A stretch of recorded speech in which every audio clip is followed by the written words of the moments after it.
I'll tell you who she is. In France, a call to block everything as a new prime minister takes charge. Protesters run riot. In West Asia, another escalation.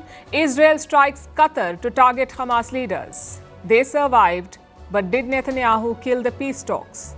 In China, their biggest car maker BYD has a tough message. 100 automakers in the country must be pushed out. We'll tell you why. Also, why Poland is shooting down Russian drones. Why the new iPhone is getting mixed reactions.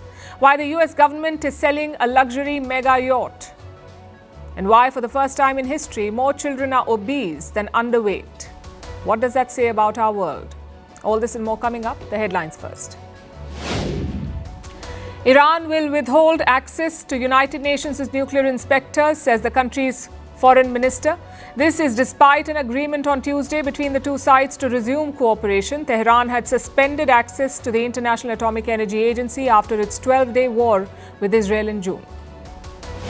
Prime Minister Narendra Modi will host his Mauritian counterpart in Varanasi tomorrow and hold bilateral discussions with him. This follows Prime Minister Modi's state visit to the island nation in the month of March, where the two leaders had elevated their ties to an enhanced strategic partnership. Mauritius is a vital strategic partner for India in the Indian Ocean. Blackout in Berlin after a suspected arson attack. Around 20,000 homes and businesses in the German capital are without power after a fire hit electricity poles on Tuesday. Several tram lines are out of action. Many schools have been closed. In recent months, Germany has been on high alert for sabotage activities. Kamala Harris slams Joe Biden's re-election bid as recklessness in an excerpt from her upcoming memoir.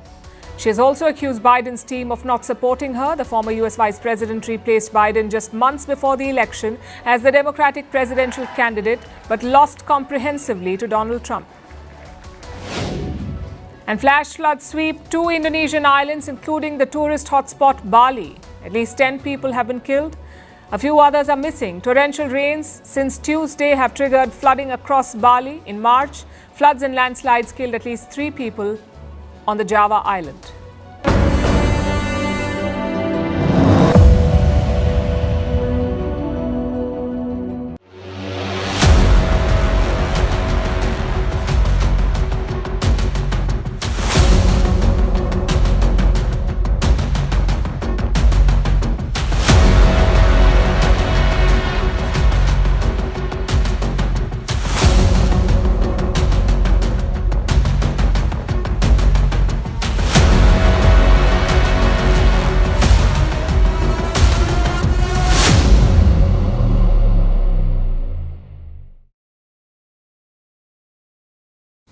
Is Donald Trump rethinking his India policy? He spent the last 6 months attacking us, first for the tariffs, then for Russian oil deals. But all of a sudden, he seems to have softened his rhetoric. Trump is now talking about a trade deal. He wants to speak to Prime Minister Narendra Modi. It's his second outreach in less than 1 week. But how genuine is this shift? And should India trust Donald Trump? Let's look at the statement first. The US president posted this message on social media, and I'm quoting from what he said. I am pleased to announce that India and the United States of America are continuing negotiations to address the trade barriers between our two nations. I look forward to speaking with my very good friend, Prime Minister Modi, in the upcoming weeks. So 2 claims here. One, that India and the US will continue trade talks. And this is significant. The talks had been stalled in recent weeks. Trump's trade officials were supposed to visit India last month. As ties soured, the trip was cancelled. But now Donald Trump says the talks will continue. It gives hope for a trade deal in the near future. So that's the first claim that he's made. The second one is this. Trump is hoping to speak with Prime Minister Modi in the coming weeks. Again, this is a positive move. Their last phone call was in the month of June, and reports say it was a testy exchange. Trump repeated his claims of mediating with Pakistan, and Prime Minister Modi pushed back firmly in the June call. And since that call, Trump and Modi have not spoken. And frankly, a call at this point is not a bad idea. It could address the trust deficit.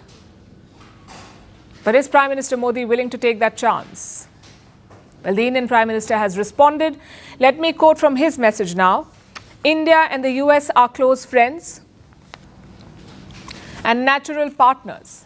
Our teams are working to conclude trade discussions at the earliest. I'm also looking forward to speaking with President Trump. So Prime Minister Modi is game. He is open to speaking with Trump, and this is consistent with Indian policy. We saw it last weekend as well. On Saturday, Trump suddenly changed his tone on India. He said there is nothing to worry between the two countries. Well, I'll always be friends with Modi. He's great. Prime Minister, he's great. I'll always be friends, but I just don't like what he's doing at this particular moment. But India and the United States have a special relationship. There's nothing to worry about. Within hours, Prime Minister Modi reacted. He said he fully reciprocates Trump's sentiment. And yesterday was a repeat. Prime Minister Modi reacted within hours of Trump's message. So clearly, India is keeping the door open. It wants to see where this goes. Like we said earlier, it is a question of trust. And you cannot pin your hopes on Trump's statements alone. He says one thing today, he will say something else tomorrow. So we must look at his actions instead. Look at this report. It says Trump is putting pressure on the European Union. Pressure for what? To impose 100% tariffs on India and China. Both countries buy oil from Russia. So Trump is asking Europe to impose 100% tariffs on them. If they do, he is willing to mirror it. Basically, if Europe imposes 100% tariffs on India and China, the US will do the same. And that would double the levy on India.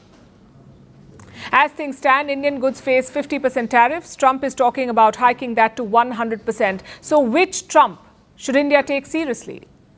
The one who is eager to speak to Prime Minister Modi and strike a deal? Or the one asking Europe to target India? Well, we say don't rush it. Trump's statements are indeed positive. They signal a change in his approach to India, not his policy, but his approach. Earlier, Trump was trying to bully New Delhi. He slapped unilateral tariffs. His advisors unleashed daily attacks. But unlike other countries, India did not fold. Instead, we stood up to Trump. New Delhi boosted its ties with Russia and China. So now Trump is back to sweet talking. He is pushing for a phone call with Prime Minister Modi. It is a welcome change in approach. But like I said, what matters is the policy. Trump's earlier trade demands were non-starters for India. He wanted to open up Indian agriculture. He wanted to sell dairy products in India. And he wanted India to stop buying oil from Russia. All of these were red lines for New Delhi. And these lines will not change because Trump has asked nicely.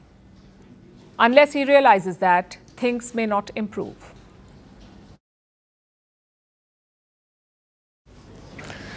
So there's cautious optimism over Trump's comments. India is unlikely to waver from its position because its economy stands on solid ground. A new growth projection is out. It has been released by Fitch, the ratings agency. Its global growth outlook has improved. It has upgraded forecasts across the board. And according to Fitch, India remains the world's top performing major economy. What about the United States? Well, it is slowing down. Remember, the US is the world's largest economy. Fitch says it is slowing down and it is pulling global growth down with it. Tonight, we'll bring you all the numbers and the projections, and we'll start with the global picture. According to Fitch, the world economy will grow at 2.4% this year. That's a modest upgrade. The earlier estimate was 2.1%, so the trend is upward. And leading this trend is India. India is outperforming most major economies. Fitch has raised India's growth forecast to 6.9%. Earlier, it was 6.5%. So this is a significant bump, and it is driven by strong quarterly performance. In the April to June period, India's GDP grew by 7.8%. Fitch had expected 6.7% growth. India achieved 7.8% growth, and India beat that by more than a full percentage point. So what is driving this momentum? Well, Fitch is pointing towards strong domestic demand. Services are booming, consumption remains resilient, spending is rising, and retail inflation is easing. What is retail inflation? It is one of the main economic indicators. It tracks the price of everyday essentials. Groceries, bus fares, medicines, rent, cooking gas, retail inflation tracks all these prices. It is basically a yardstick for daily expenses. It tells us the pace at which prices are climbing or cooling. In the month of July, this number dropped to 1.6%. It is the lowest in more than 8 years. So there is clear momentum. But in the next financial year, India is projected to grow at 6.3%. In the year after that, at 6.2%. That's what the Fitch report says. And even at these rates, 6.3 and 6.2, India will remain the world's fastest growing major economy. Now compare this to the United States. It may still be the world's biggest economy, but it's no longer the strongest. Fitch says the US economy is slowing down. There are clear signs visible in hard data. And there are multiple reasons behind the slowdown. The first is trade. The report talks about Trump's tariffs. It says there is less uncertainty around them now thanks to some of the recent deals, but their impact is still being felt across supply chains and businesses. And Fitch says this impact will be huge. It believes tariffs will slow down growth. It's a no-brainer, really. Tariffs are economic barriers. They have made US imports more expensive. Importers have limited sources for their products, so products will get expensive. And ultimately, this will slow down the US economy. But that's not the only reason. The second factor is interest rates. The rates at which banks give out loans, they remain high. In fact, President Trump repeatedly complains about it. We have a man named Jerome Too Late Powell. You probably heard of him. He's too late. He's way too late. And the economy is so strong that it's pushing through that. Normally it would have been much tougher, but we're doing so well that we're pushing through it. But it makes it very hard for people to get mortgages because too late is too late. Very simple. He's too late. And probably political, whatever. He wasn't too late before the election. Before the election, he was cutting rates, right? Trump often blames the US Fed for this. That's the Federal Reserve, America's central bank. In recent months, he has repeatedly targeted the Fed chief, Jerome Powell. But there are more reasons behind the slowdown.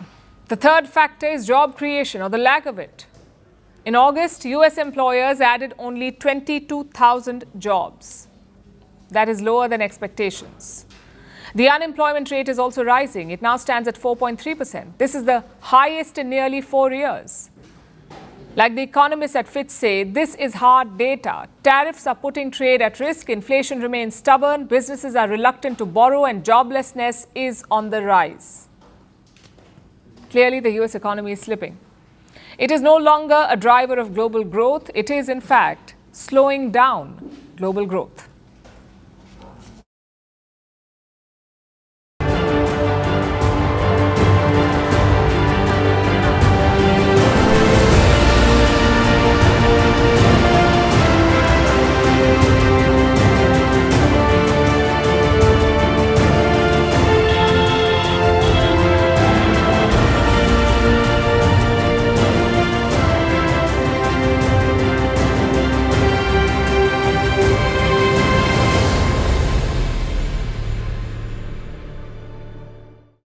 All eyes are on Nepal. The last 2 days were about violence. Today was about uncertainty. It comes after every political upheaval. Things can either return to normal or descend into further chaos. So which way is Nepal going? Well, so far it looks like the former, that Nepal may be turning towards normalcy. No large-scale demonstrations were reported today, no violent clashes and no casualties. In fact, the Kathmandu airport reopened just a few hours ago, so it looks like the worst may be over. As we speak, the Nepali army is on the job. They have imposed a curfew until tomorrow morning. Checkpoints have been set up across the capital, Kathmandu. Plus, hundreds of soldiers are patrolling the streets. It seems to have deterred the miscreants. Because today was relatively peaceful, most people stayed indoors to follow the curfew.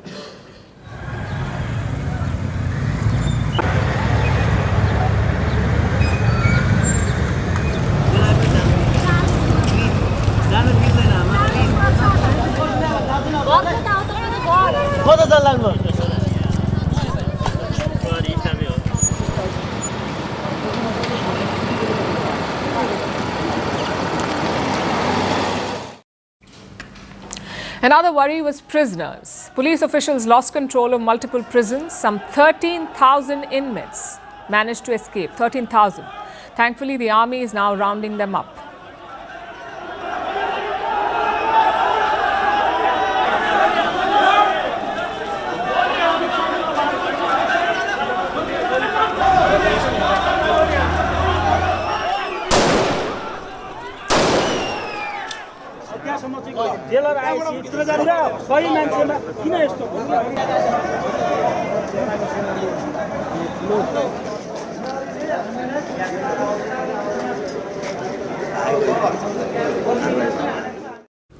A cleanup is also underway.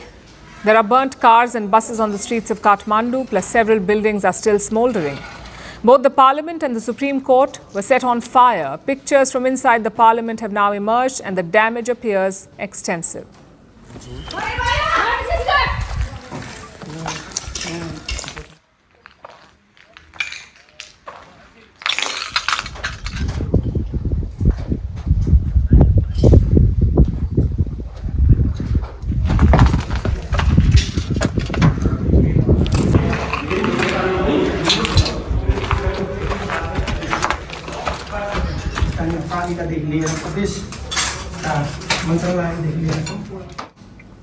Even media organizations were targeted. Two prominent outlets were attacked yesterday. Kantipur Media, which has TV channels and newspapers, and Annapurna Post, a national daily. 4 journalists were also injured in the violence. In Kathmandu, the Hilton Hotel was torched. It's a tall building in the Nepalese capital. What remained is a charred, smoldering mass. Take a look.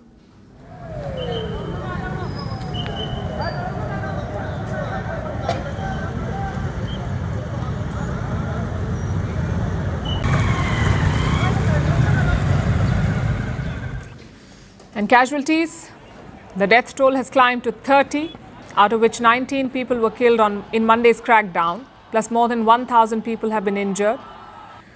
The next steps will be decided by the army. They have a transitional role here. The civilian government has collapsed, so it is up to the army to restore order. But are they up for it? Late on Tuesday, the army chief released a statement. He asked the protesting groups to abandon their demonstrations. He urged them to come to the talking table. What is of paramount interest to us, and it is our common duty, is to ease the current difficult situation, protect the national heritage, public as well as private properties, common citizens, diplomatic missions, and to give a sense of security to the public.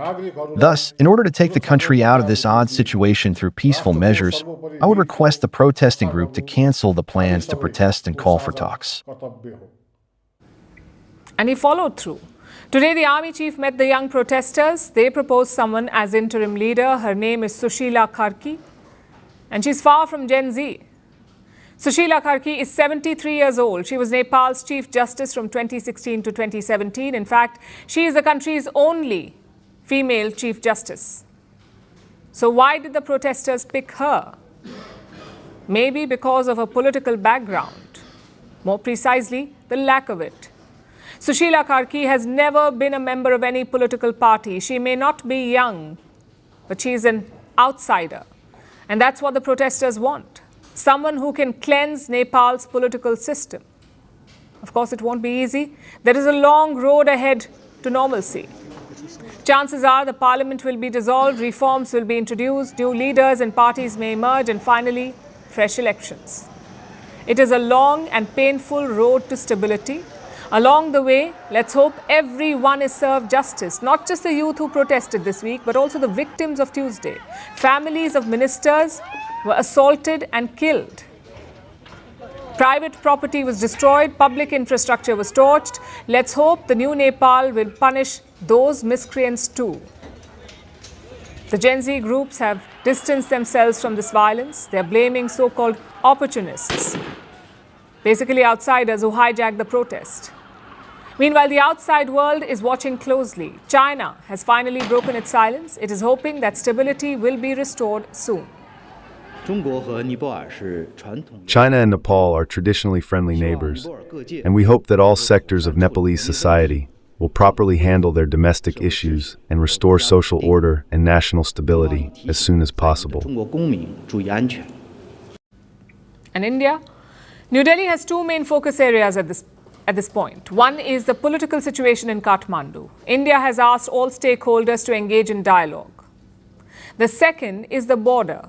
India and Nepal share a 1,700-kilometer long border. It is largely unrestricted, meaning people are free to move around on either side. But not right now.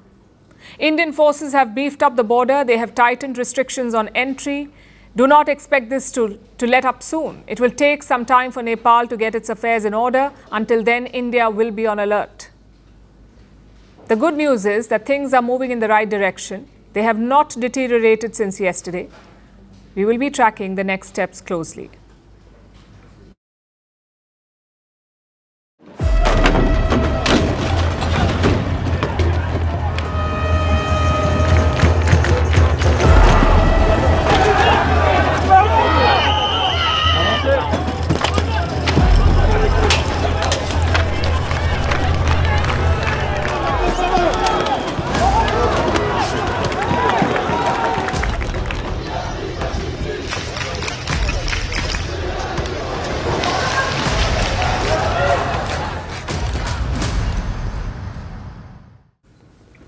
France is once again living through a political deja vu. A government falls, a new prime minister is sworn in, and the streets erupt. It's a cycle that has repeated itself very often, especially under President Emmanuel Macron. He is on to his 7th prime minister since 2017. We told you about the government collapse yesterday. The current prime minister resigned. Today, there's a new man in the hot seat. His name is Sébastien Lecornu. He is 39 years old. He's a Macron loyalist, and his arrival could not have been more unpleasant. So why is France burning? How did we get here? And what happens next? First, let's look at the protests in the country. France's streets turned into battlegrounds today. From Paris to the south of France, the protests are led by a decentralized movement. It is called Let's Block Everything. And that's exactly what protesters did. They blocked the highways, they lit fires, they piled garbage cans into barricades. In Paris, high schools across the capital were barricaded by students. Protesters even tried to block an Amazon warehouse.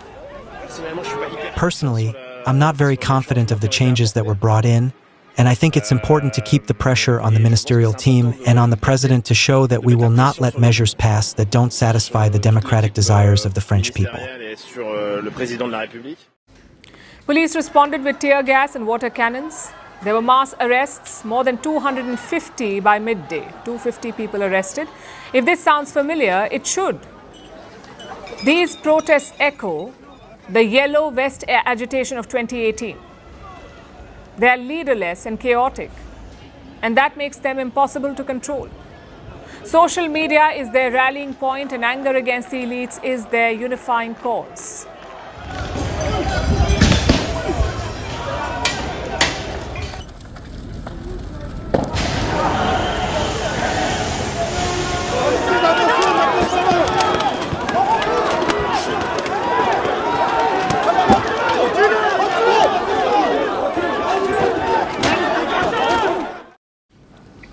So what was the trigger? France's growing political turmoil. Yesterday, François Bayrou lost a confidence vote. He was prime minister for just 9 months. He tried to push through $38 billion in budget cuts. It included slashing pensions, freezing spending, and squeezing public services, all in the name of reducing debt. Now remember, France has a public debt of more than $3,900 billion. $3,900 billion. It's equal to 114% of the country's GDP. So Bayrou wanted to reduce that. His proposal united the French parliament against him. The left, the right, the far right, they all joined hands to send him packing. So Bayrou resigned, the fourth prime minister to quit in just 2 years, and France was once again in search of a prime minister. President Macron moved quickly. His first choice was this man, Sébastien Lecornu. his trusted defense minister. At just 39, he has survived every reshuffle since 2017, and that's an impressive feat in a government where prime ministers exit faster than Paris fashion trends. But Lecornu has a big task ahead. He has to build consensus in a split parliament. There are currently three camps: Macron's centrists, Marine Le Pen's far right, and Jean-Luc Mélenchon's far left. But critics say his appointment shows that Macron has learned nothing. Instead of reaching out to the opposition, he has doubled down with another loyalist. We must fundamentally put an end to this double disconnect, the disconnect between the political situation and the disconnect with what our fellow citizens legitimately expect for their daily lives, for the economic and social situation, and for their security. In short, this is what we are obviously tasked with. But why do French governments keep collapsing? Again, most observers blame one man, and that is French President Emmanuel Macron. Last year, he took a gamble. He called a snap parliamentary election. This was after his party's poor showing in the European vote. The result? A hung parliament. His centrist bloc lost big. Power was fragmented between the far left and the far right. And since then, France has been essentially ungovernable. Bayrou's fall was inevitable, and at this rate, Lecornu may not last much longer. Also, there's growing economic crisis. I've already told you about the debt. It is 114% of the GDP. The people are frustrated. The poor and middle classes are constantly asked to tighten their belts, all while the wealthy remain untouched. The sentiment is strong, and France's political class is hopelessly out of touch. On Friday, Fitch Ratings will reassess France's debt. A downgrade would raise borrowing costs, and that could further deepen the crisis. We have to stop with these people who never worked a day in their lives. It's enough. They're white-collar people who give themselves what they want, and in the end, it's us who get hit on the necks, and even worse. So what happens next? All eyes right now are on September 18. That's when a massive union-led strike is planned. It is expected to dwarf the current protests. Meanwhile, Prime Minister Lecornu must somehow pass a 2026 budget. That too without triggering another no-confidence vote. If he fails, France could tumble into yet another snap election, plunging the country deeper into instability. So for now, France is trapped in a loop. Prime ministers come and go, the streets keep burning, and the question is no longer who will be in the chair. The question is, how long will they last?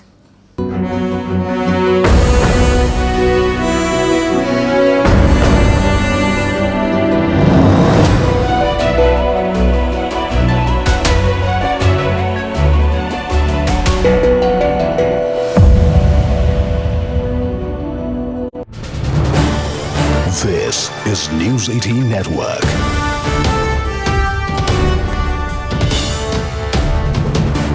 India's largest news network. There's a stunning twist now to the ongoing legal battle over the 30,000 crore rupee estate of Sanjay Kapoor.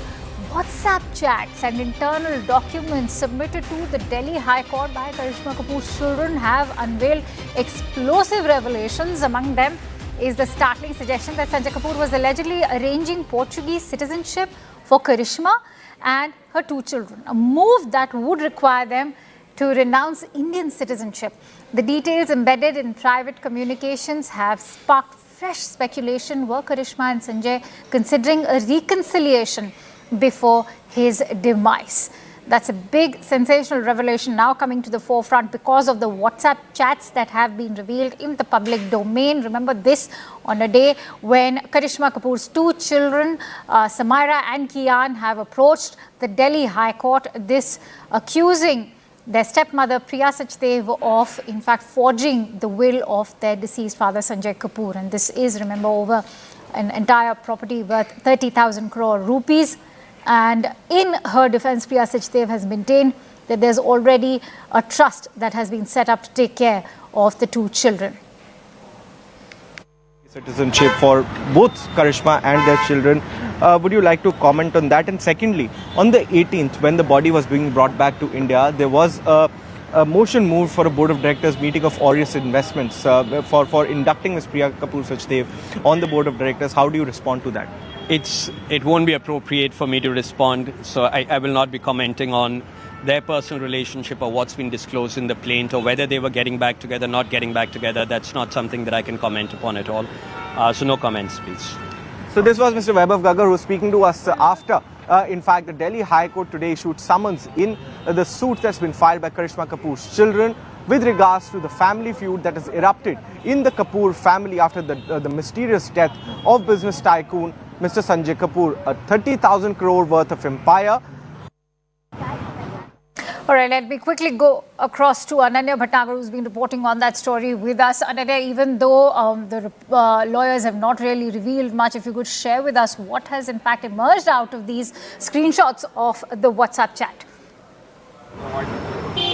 But you know, if you go by these screenshots, it clearly shows how Sanjay Kapoor was actually seeking, in fact, a family reunification in Portugal. And in fact, it's clear from the application that he had filed for his children from Ms. Karishma Kapoor, seeking a Portuguese citizenship. In fact, if we go by the WhatsApp chat of this family group called the Family K, it only has members which are Karishma Kapoor, Sanjay Kapoor, and in fact the two children from Karishma Kapoor, no Priya Sachdev Kapoor, no children from Priya Sachdev Kapoor or anybody else was there on that particular WhatsApp group. And if we can see that how he was pushing, in fact, Karishma Kapoor as well as to push for a Portuguese citizenship, giving her a highlight as to if at all she takes a Portuguese citizenship, then she has to lose her Indian citizenship itself. So which basically hints out that, whether there were ties that were being mended as far as, Sanjay Kapoor and Karishma Kapoor are concerned. And a second similar thing that emerges out from the annexures of this particular suit is that when Sanjay's body was being brought back to India, in fact, from the United Kingdom after his unfortunate death on the 12th of June, on the 18th of June, a motion was actually moved for a board of directors meeting of, AIS or the investments company wherein, in fact, Sanjay Kapoor was the director along with Dinesh Agarwal. These two people were the board, and this new board meeting was being called after.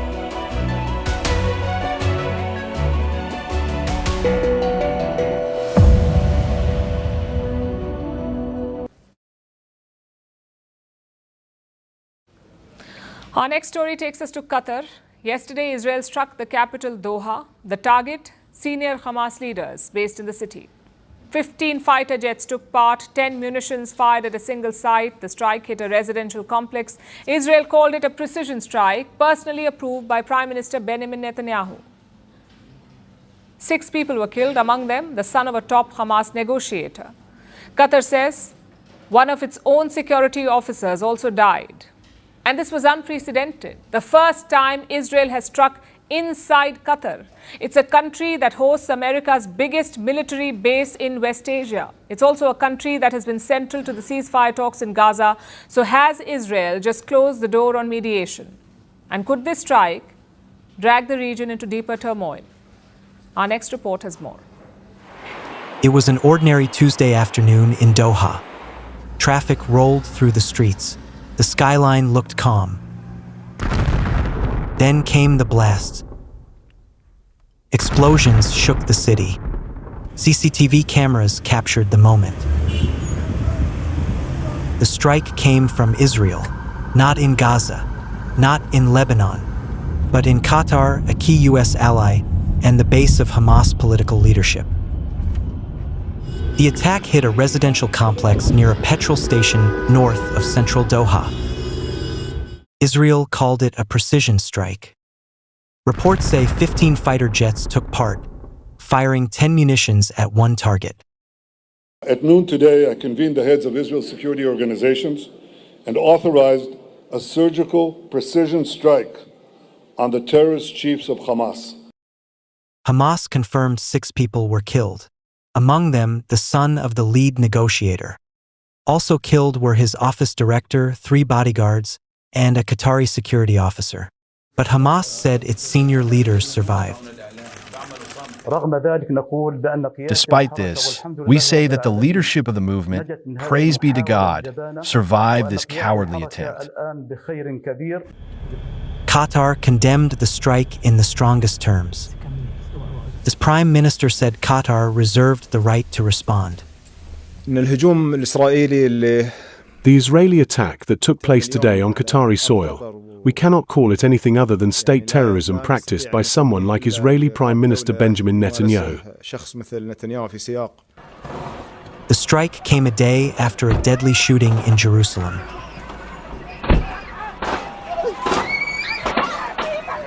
Six people were killed at a bus stop. Hamas' armed wing claimed responsibility for it. Israel said the Doha strike was a retaliation, but it was also unprecedented. Israel had never before struck inside Qatar, a country that hosts America's largest air base in the region and central to ceasefire talks in Gaza. Qatar warned the strike could derail Gaza truce negotiations, but its prime minister said nothing would deter Doha's mediation role. Around the world, reactions were swift. U.S. President Donald Trump stressed the strike was Benjamin Netanyahu's decision, not his. I'm not thrilled about the whole situation. It's not a good situation. But I will say this, we want the hostages back, but we are not thrilled about the way that went down today. The White House said Israel gave notice just before the strike. Washington said it then tried to pass the warning to Qatar. But Qatar insists the U.S. warning came after the blasts had begun. Saudi Arabia, the UAE, and Egypt have denounced the attack. France called it unacceptable, and the UN chief said the attack violated Qatar's sovereignty. Families of Israeli hostages captured by Hamas voiced alarm, some fearing that the strike had sealed her son's fate, because the conflict is no longer confined to Gaza. It has now reached Doha, once a city of negotiations, now a strike zone.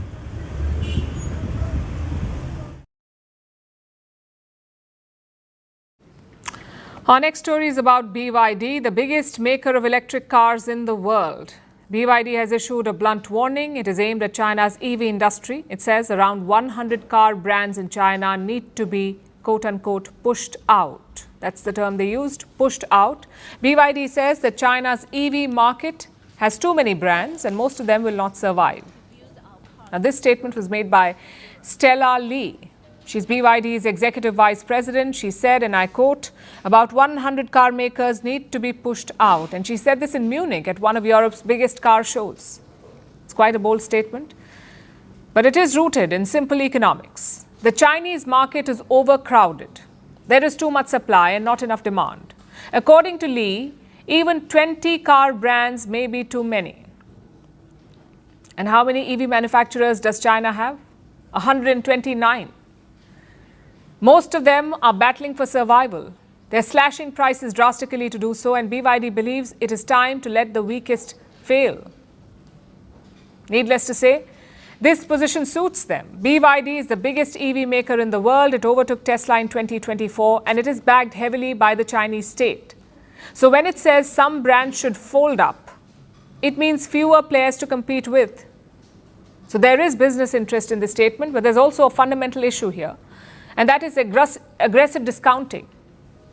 It is fueled by government subsidies for car makers in China. This has led to a full-blown price war, and BYD wants to end that because despite being the biggest, they're not immune to pressure. There's a strain on the company's profits. Margins are shrinking. If the weaker brands were to exit, brands like BYD would have more pricing power and fewer competitors. In fact, let's look at some data. Like I said before, China has 129 EV brands, but only 10% of them will be profitable by the year 2030. That's less than 1 in 10 brands. In the best case scenario, just 15 companies will survive, 15 companies out of 129. They will command 75% of the EV market in mainland China. The rest will be gone. Reports say many brands are already on the edge. They sell less than 1,000 cars a month. Some can't even recover their cost. This is what overcapacity looks like when there are more cars than buyers. China can produce 20 million EVs in a year. Last year, only half of this capacity was used. That's 10 million cars. The price cuts make the situation worse. Car makers in China offer deep discounts, trade-in bonuses, tax exemptions, zero interest loans, all of it. It's great for the buyers, but it's unsustainable for the industry. Today, only 3 Chinese car makers are profitable. That's BYD, followed by Li Auto, which is another competitor for Tesla in China, and Aito. This is a car company backed by Huawei. Only these 3 companies are profitable. Everyone else is bleeding cash. Earlier this year, Beijing stepped up. It tried to rein in the deep discounting. Car makers were warned. They were threatened with penalties. And this did lead to some correction. In July, the average discount was 16.7%, which is a minor dip from June, when car makers were offering more than 17% discount. But the main challenge still remains overcapacity. Until China deals with that, the discounts will not stop. And this is where state subsidies play a role. China's EV boom was not driven by innovation. The state incentivized it. In fact, they engineered it. In 2015, they launched Made in China 2025, a 10-year plan. Beijing's goal was to dominate high-tech sectors, including EVs. Massive state subsidies followed. Some companies got up to 60,000 yuan per car as subsidy. Car makers received this rebate in bulk, and in turn, they started selling cars at a discount. So the subsidy boom fueled growth, but it has also created a bubble. And now that bubble is bursting. Why should you care? Because the fallout won't stay in China. In recent years, companies like BYD have expanded. They're selling cars overseas. Last year, these EVs became a big issue. American car manufacturers have called it an extinction-level threat. Europe has accused China of distorting the market because Chinese manufacturers are selling cars for cheap, and in many cases, they're undercutting their Western rivals on price. The American and European governments took action. They slapped tariffs on Chinese EVs, and the pressure is showing on companies like BYD. They're now offering to build in Europe. We are almost ready to build our cars in Europe for Europe. Our new factory in Hungary is on track to start making cars at the end of this year. This is the real evidence of BYD staying in Europe. Investment in not only our plant, but also the supply chain. In July, BYD sold more than 13,000 cars in Europe. That's more than Tesla. If they build their cars in Europe, they can keep their foothold, even expand it without the threat of tariffs. But a global push won't fix what is broken at home. China's car market is overcrowded, margins are thin, and competition is cutthroat. And the state has done little to course correct.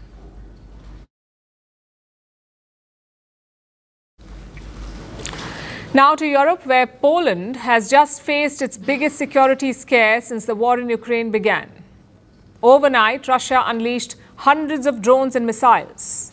Most were shot down, but 19 kept going, pushing west.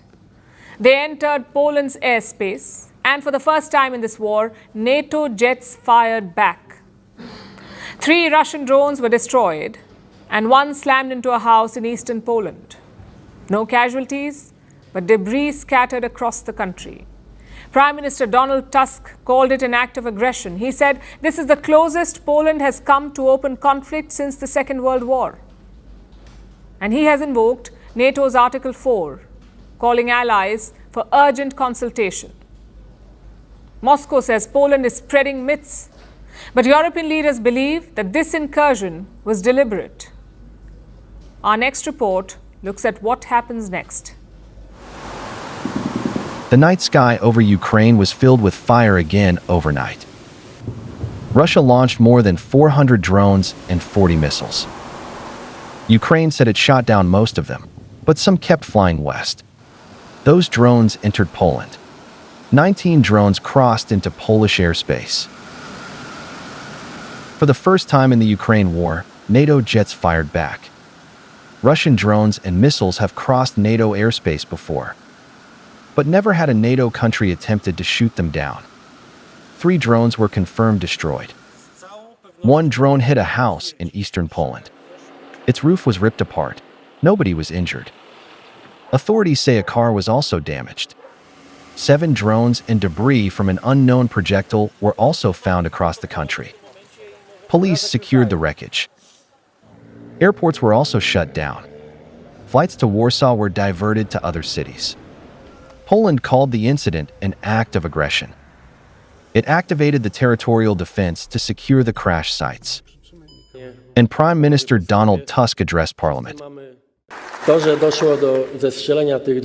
fact that these drones, which posed a security threat, were shot down changes the political situation.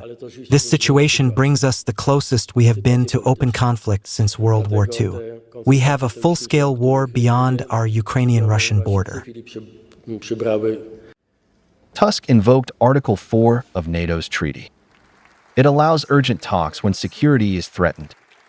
It has only been used 7 times since 1949. But Moscow offered a different account. Russia's defense ministry said its strikes had hit planned targets in Ukraine. It said no targets were planned in Poland. It claimed the drones used had a maximum range of 700 kilometers. And it said Moscow was ready to hold consultations with Poland's defense ministry. Belarus also stepped in with its version of events. Officials said some drones lost their track after jamming. Minsk said it had warned Poland and Lithuania of unidentified objects. During the overnight exchange of drone strikes between the Russian Federation and Ukraine, some of the drones who lost their track were destroyed by our country's air defense forces over the territory of the Republic. But European leaders pushed back on those claims. Germany said the drones were clearly set on this course. France and Britain condemned the escalation. The Netherlands said it provided fighter jets to shoot down Russian drones. And the NATO chief insisted the alliance had defended its territory as designed. Meanwhile, Ukraine's President Volodymyr Zelensky called the incident deliberate. He said it was a dangerous precedent for Europe. And he urged a joint Ukraine-Europe air defense shield. His warning echoed a wider concern. This incident mattered because Poland is a NATO member. The shootdowns marked the first direct military engagement on NATO soil since the war began in Ukraine.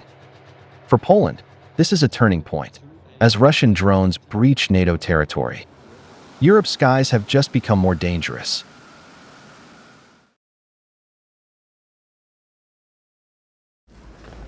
It's that time of the year again. Spotlights hit the Steve Jobs Theatre in Cupertino. Tim Cook walks out, and the world leans in to see what is next. This year was no different. New thinner iPhones, new AirPods that live translate, and new sturdier watches. Tim Cook, the CEO, called the iPhone 17 lineup the biggest leap ever for iPhone, the biggest ever design change. But it has also raised a question. Is Apple still capable of creating magic? Or is it just a very expensive recycling plant for ideas? Let's take a look. First, the new launch. Apple released the iPhone 17 in its many variations. It has a new look, sort of. The Pro models now sport a camera plateau. In simple terms, it is a horizontal strip of lenses, so finally your phone can sit flat on a table. It is lighter than previous phones, the display is brighter, and the battery life is marginally better. Then there is the new iPhone Air. It is the most hyped product of this launch. The Air is the thinnest iPhone ever. It is slimmer than a stack of 7 credit cards. You can call it an iPhone on Ozempic.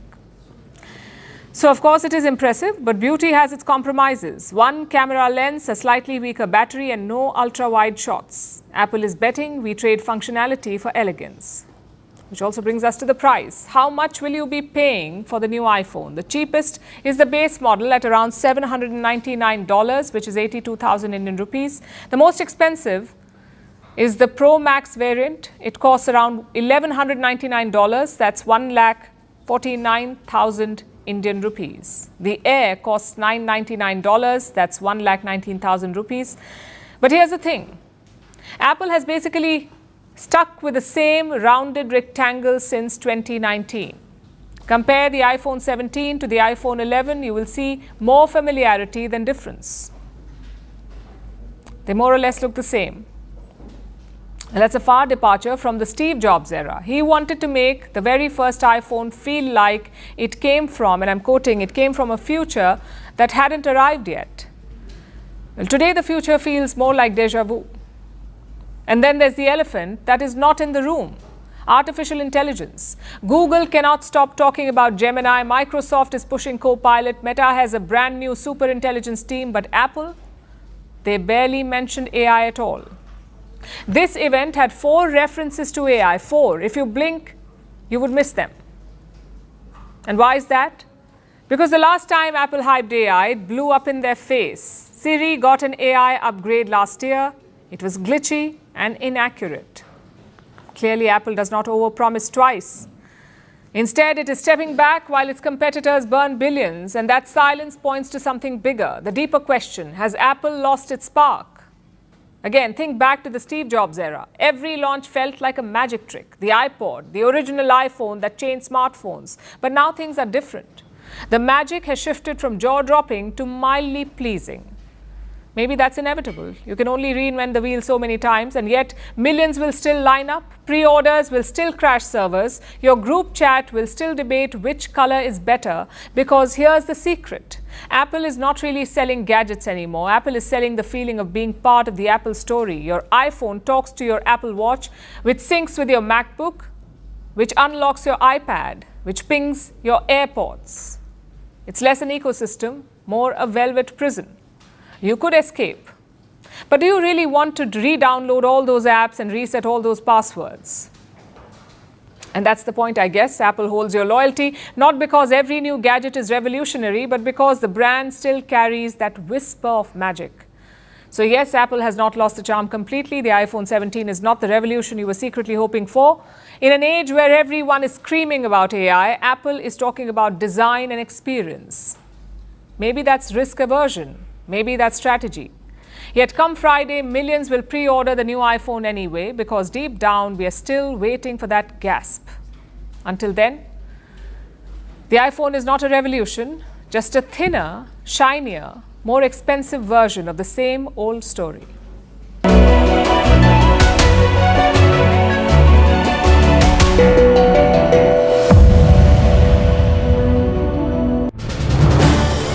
This is News 18 Network.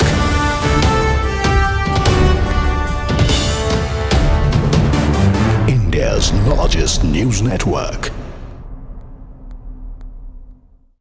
There's a stunning twist now to the ongoing legal battle over the 30,000 crore rupee estate of Sanjay Kapoor. WhatsApp chats and internal documents submitted to the Delhi High Court by Karishma Kapoor's children have unveiled explosive revelations. Among them is the startling suggestion that Sanjay Kapoor was allegedly arranging Portuguese citizenship for Karishma and her 2 children, a move that would require them to renounce Indian citizenship. The details embedded in private communications have sparked fresh speculation. Were Karishma and Sanjay considering a reconciliation before his demise?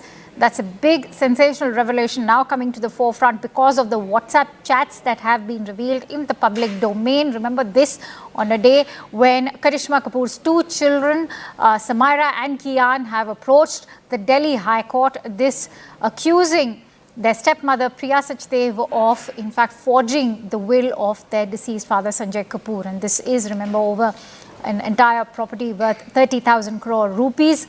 And in her defense, Priya Sachdev has maintained that there's already a trust that has been set up to take care of the 2 children. Citizenship for both Karishma and their children. Would you like to comment on that? And secondly, on the 18th, when the body was being brought back to India, there was a motion moved for a board of directors meeting of Aureus Investments for inducting Ms. Priya Kapoor Sachdev on the board of directors. How do you respond to that? It won't be appropriate for me to respond, so I will not be commenting on their personal relationship or what's been disclosed in the plaint or whether they were getting back together, not getting back together. That's not something that I can comment upon at all. So no comments, please.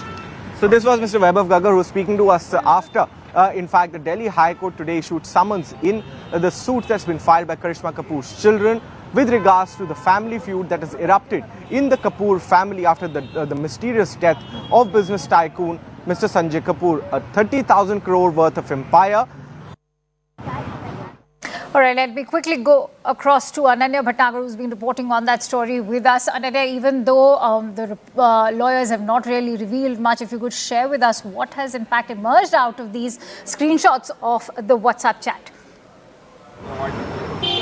Well, you know, if you go by these screenshots, it clearly shows how Sanjay Kapoor was actually seeking, in fact, a family reunification in Portugal. And in fact, it's clear from the application that he had filed for his children from Ms. Karishma Kapoor, you know, seeking a Portuguese citizenship. In fact, if we go by the WhatsApp chat of this family group called the Family K, it only has members which are Karishma Kapoor, Sanjay Kapoor, and in fact the two children from you know, Karishma Kapoor. No Priya Sachdev Kapoor, no children from Priya Sachdev Kapoor or anybody else was there on that particular WhatsApp group. And we can see that how he was pushing, in fact, you know, Karishma Kapoor as well as to push for a Portuguese citizenship, giving her a highlight as to if at all she takes a Portuguese citizenship, then she has to lose her Indian citizenship itself. So which basically hints out that, you know, whether there were ties that were being mended as far as, you know, Sanjay Kapoor and Karishma Kapoor are concerned. And a second similar thing that emerges out from the annexures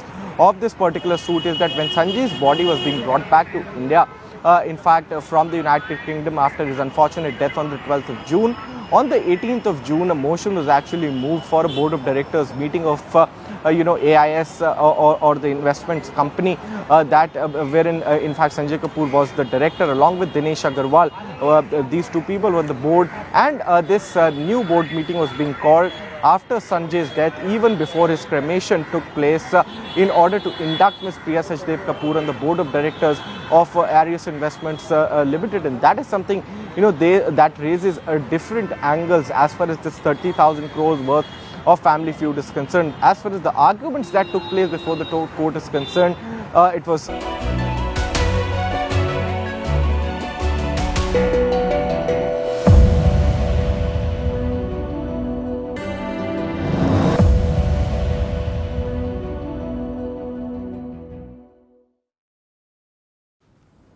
No prizes for guessing our joke today. It's the same one that comes every September, Apple's new iPhone. It is like a sequel where the plot never changes. Same old design, same old camera tricks, but a brand new number on the packet. This one is iPhone 17. The internet was not impressed by the product, and as always, they made it evident. Take a look.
Hello and welcome to the late night edition with me, Ayushman Singh Jambal. Big breaking news coming in at the top of the bulletin amid the chaos in Nepal. Now what we're learning is that Air India and Indigo will operate additional flights to Kathmandu to bring back Indians stranded in Nepal's capital. Civil Aviation Minister Ram Mohan Naidu has said that airlines have been advised to keep their fares within reasonable levels. Air India has said it is operating special flights today and tomorrow